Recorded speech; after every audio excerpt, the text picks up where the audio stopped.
Dear friends, കെംബിറ്റ്സിൻ്റെ ഈ പുതിയ വീഡിയോയിൽ നമ്മളിന്ന് മെറ്റൽ കോംപ്ലക്സസിൻ്റെ ബാക്ക് ബോണ്ടിങ് മെക്കാനിസമാണ്, അതിൻ്റെ ഒരു പിക്ചോറിയൽ റെപ്രസെൻറ്റേഷനാണ് ഡിസ്കസ് ചെയ്യുന്നത്.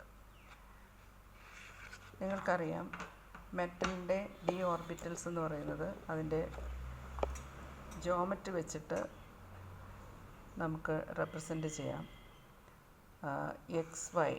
ഡി എക്സ് വൈ ഓർബിറ്റൽ എന്ന് പറയുന്നത് എക്സ് ആക്സിസിനും വൈ ആക്സിസിനും ഇടയ്ക്കാണ് ഡി എക്സ് വൈ.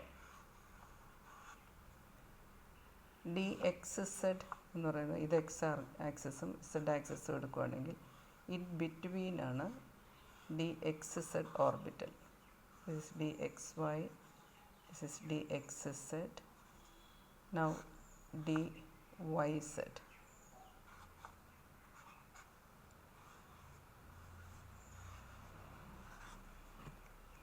ഇനി രണ്ട് ഓർബിറ്റൽസും കൂടെ ഉണ്ട്. എക്സ് വൈ ഡയറക്ഷനിൽ അലോങ് ദി ആക്സിസ് വരുന്നതാണ് d X square minus Y square. This one is d y z. ഇനി d X square minus Y square along the X and Y directions ആണ് lobes വരുന്നത്. Last one is D Z square. Z ആക്സിസും ഇത് x ആക്സിസും ഇത് perpendicular ആയിട്ടുള്ള Y പ്ലെയിനും ആണെങ്കിൽ ഇസഡിലെ മെയിൻ ലോബും എക്സ് വൈ പ്ലെയിനിൽ ഒരു റിങ്ങും. ഇതാണ് ഡി ഇസഡ് സ്ക്വയർ. ഇത് ഓർബിറ്റൽ. ഇവിടെ എക്സ് വൈ പ്ലെയിന്, എക്സ് ഇസഡ് പ്ലെയിന്, അപ്പം എക്സ് ആക്സിസും ഇസഡ് ആക്സിസും കൂടെയാണ് നമ്മൾ എടുക്കുന്നത്. എക്സ് ഇസഡ് പ്ലെയിന്, ദെൻ വൈ ഇസഡ് പ്ലെയിന്. അങ്ങനെ 3 ഡിഫറെൻറ്റ് പ്ലെയിൻസ് ആണ് കാണിക്കുന്നത്. പക്ഷേ ഈ മൂന്നിലും ലോബ്സ് വരുന്നത് ഇൻ ബിറ്റ്വീൻ ദി ആക്സിസ് ആണ്. So these are called non axial orbitals, non axial D orbitals. ഇത് രണ്ടും ആക്സിയൽ ഓർബിറ്റൽസ് ആണ് വരുന്നത്, ആക്സിയൽ ഓർബിറ്റൽസ്. അപ്പം D X square minus Y square X ആക്സിസിലും വൈ ആക്സിസിലും ആയിട്ടാണ് ഇലക്ട്രോൺ ഡിസ്ട്രിബ്യൂഷൻ വരുന്നത്. ഡി ഇസഡ് സ്ക്വയറിൽ ഇസഡിലാണ് മെയിൻ ഡിസ്ട്രിബ്യൂഷൻ, പിന്നെ എക്സ് വൈ പ്ലെയിനിലും ഒരു ഇലക്ട്രോൺ ഡിസ്ട്രിബ്യൂഷൻ ഉണ്ട്. അതുകൊണ്ട് അത് ആക്സിയലാണ്. ഇനി നമ്മൾ ഒരു ഒക്ടാഹെഡ്രൽ കോംപ്ലക്സിൽ നിങ്ങൾക്കറിയാം ലിഗാൻഡ്സ് എന്ന് പറയുന്ന ആക്സിയൽ ഡയറക്ഷനിലാണ് വരുന്നത്. അപ്പോൾ ഇവിടെ എടുക്കുന്ന ബാക്ക് ബോണ്ടിങ്ങിന് വേണ്ടിയിട്ട് നമ്മൾ എക്സ്പ്ലെയിൻ ചെയ്യുന്നത് ഒരു ഫെറിക് അയൺ Fe2+ അയോണും ഒരു Cn- ലിഗാൻഡുമായിട്ടുള്ള ഒരു ബോണ്ടിങ് ആണ്. അതൊരു ഒറ്റ ബോണ്ടിങ് മാത്രം. എങ്ങനെയാണ് ബാക്ക് ബോണ്ടിങ് നടക്കുന്നതെന്ന് അറിയാനാണ്.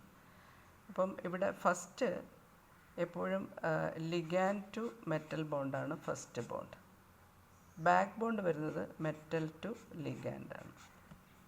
അപ്പം ലിഗാൻഡിൻ്റെ ഫിൽഡ് ഓർബിറ്റൽ മെറ്റലിൻ്റെ വേക്കൻ്റ് ഓർബിറ്റിലേക്ക് ഇലക്ട്രോൺ ഡൊണേറ്റ് ചെയ്യുന്നു. അതുവഴി മെറ്റലിൻ്റെ ഇലക്ട്രോൺ ഡെൻസിറ്റി ഇൻക്രീസ് ചെയ്യുകയും അത് കോമ്പൻസേറ്റ് ചെയ്യാൻ വേണ്ടിയിട്ട് മെറ്റലിൻ്റെ മറ്റൊരു orbital that will be in the correct symmetry for a lateral overlapping with an empty orbital of the ligand. ലിഗാൻഡിൻ്റെ ഒരു എംറ്റി ഓർബിറ്റലും മെറ്റലിൻ്റെ ഒരു ഫിൽഡ് ഡി ഓർബിറ്റലും ഒരു പൈ ബോണ്ടിങ്ങിനുള്ള കറക്റ്റ് സിമെട്രിയിലാണ് ലൊക്കേറ്റ് ചെയ്തിട്ടുള്ളതെങ്കിൽ ഈ ബാക്ക് ബോണ്ടിങ് സാധ്യമാകും. അതാണ് നമ്മളിവിടെ റെപ്രസെൻ്റ് ചെയ്യുന്നത്. ഫസ്റ്റ് ഓഫ് ഓൾ അയണാണ് എടുക്കുന്നത്. അയണിൻ്റെ ഒരു ആക്സിയൽ ഓർബിറ്റലാണ് നമ്മൾ ഫസ്റ്റ് റെപ്രസെൻ്റ് ചെയ്യുന്നത്. അയണിൻ്റെ അത് ഈ ഷേപ്പിൽ നിങ്ങൾക്ക് മനസ്സിലാക്കാം, അതൊരു പക്ഷേ D X square minus Y square ആയിരിക്കാം. അത് സയനൈഡ് ഗ്രൂപ്പിൻ്റെ ഒരു ആക്സിയൽ ഡയറക്ഷനിൽ വരുന്ന ഒരു ഓർബിറ്റലുമായിട്ട് ഓവർലാപ്പ് ചെയ്യുവാണ്. ഇവിടെ സയനൈഡാണ് ഇലക്ട്രോൺ ഡോണർ. അപ്പോൾ സയനൈഡിൻ്റെ ഓർബിറ്റൽ ഫിൽഡാണ്. സയനൈഡ് ലിഗാൻഡിലെ ഓർബിറ്റൽ ഫിൽഡാണ്. അത് വേക്കൻ്റ് മെറ്റൽ ഓർബിറ്റലിൽ ഫസ്റ്റ് ഡൊണേഷൻ. അപ്പോൾ ഇവിടെ വരുന്നത് ഇത് ലിഗാൻഡ് ടു മെറ്റൽ ബോണ്ടാണ്. ആക്സിയൽ ഓവർലാപ്പിംഗ് ആയതുകൊണ്ട് അതൊരു സിഗ്മ ബോണ്ടാണ്. ഇനി നമ്മൾ നോക്കുന്ന ബാക്ക് ബോണ്ടിങ് ആണ്. ഇപ്പോൾ ഈ അയണിൻ്റെ മറ്റേതെങ്കിലും ഒരു ഫിൽഡ് ഡി ഓർബിറ്റൽ, അതിൻ്റെ കൂടുതൽ കാര്യങ്ങൾ ഇപ്പോൾ നമ്മൾ ഡിസ്കസ് ചെയ്യുന്നില്ല. ഇതിൻ്റെ മെക്കാനിസം മാത്രം, ആ ഡയഗ്രമാറ്റിക് റെപ്രസെൻറ്റേഷൻ മാത്രമാണ് ഇവിടെ പറയുന്നത്. അപ്പോൾ ഇതിൻ്റെ ഒരു നോൺ ആക്സിയൽ ഓർബിറ്റൽ എടുക്കാം. നോൺ ആക്സിയൽ ആകുമ്പം ഇത് എക്സ് വൈ ഡയറക്ഷൻ ആണെങ്കിൽ എക്സ് വൈ ഡയറക്ഷൻ ആണെങ്കിൽ ഇൻ ബിറ്റ്വീനാണ് ആ ലോബ്സ് വരുന്നത്. ഇങ്ങനെയുള്ള ഇത് മെറ്റലിൻ്റെ ഓർബിറ്റലാണ്. So this is filled orbital. Electron filled ആയിട്ടുള്ള ഒരു മെറ്റൽ ഓർബിറ്റലാണ്. അത് ലിഗാൻഡിൻ്റെ ഈ CN- ഒരു വേക്കൻ്റ് ഓർബിറ്റലുമായിട്ട് ഓവർലാപ്പ് ചെയ്യാണ്. അപ്പോൾ ഇവിടെ ബാക്ക് ഡൊണേഷനാണ്. Here metal to ligand pi ബോണ്ടാണ് ഫോം ചെയ്യുന്നത്. അങ്ങനെയാണ് ഇവിടെ ഒരു ഡബിൾ ബോണ്ട് ML ബോണ്ട് ഒരു ഡബിൾ ബോണ്ട് ക്യാരക്ടർ അറ്റൈൻ ചെയ്യുന്നത്. ഇതിനെയാണ് നമ്മൾ സൈനർജിക് ഇഫക്റ്റ് എന്ന് പറയുന്നത്. നേരത്തെ ഒരു വീഡിയോയിൽ നമ്മൾ ഇതിനെക്കുറിച്ച് ഡിസ്കസ് ചെയ്തിരുന്നു, സൈനർജിക് ഇഫക്റ്റ്. ഇങ്ങനെ മെറ്റൽ ലിഗാൻഡ് ബോണ്ടിന് ഒരു എക്സ്ട്രാ സ്റ്റെബിലിറ്റി ഉണ്ടാവും. ഇത് ഇങ്ങനെ ബാക്ക് ബോണ്ടിങ് ചെയ്യുന്ന ligands carbon monoxide ligand, CN- ligand തുടങ്ങിയ ലിഗാൻഡ്സാണ്. അവിടെ ഇങ്ങനൊരു പൈ ബോണ്ടിങ്ങിനുള്ള ഒരു കറക്റ്റ് സിമെട്രിയിലുള്ള വേക്കൻ്റ് ഓർബിറ്റൽ അവൈലബിൾ ആയിട്ടുള്ള ലിഗാൻഡ്സാണ് ഇങ്ങനത്തെ ബോണ്ടിങ് ഫോം ചെയ്യുന്നത്. Okay, thank U.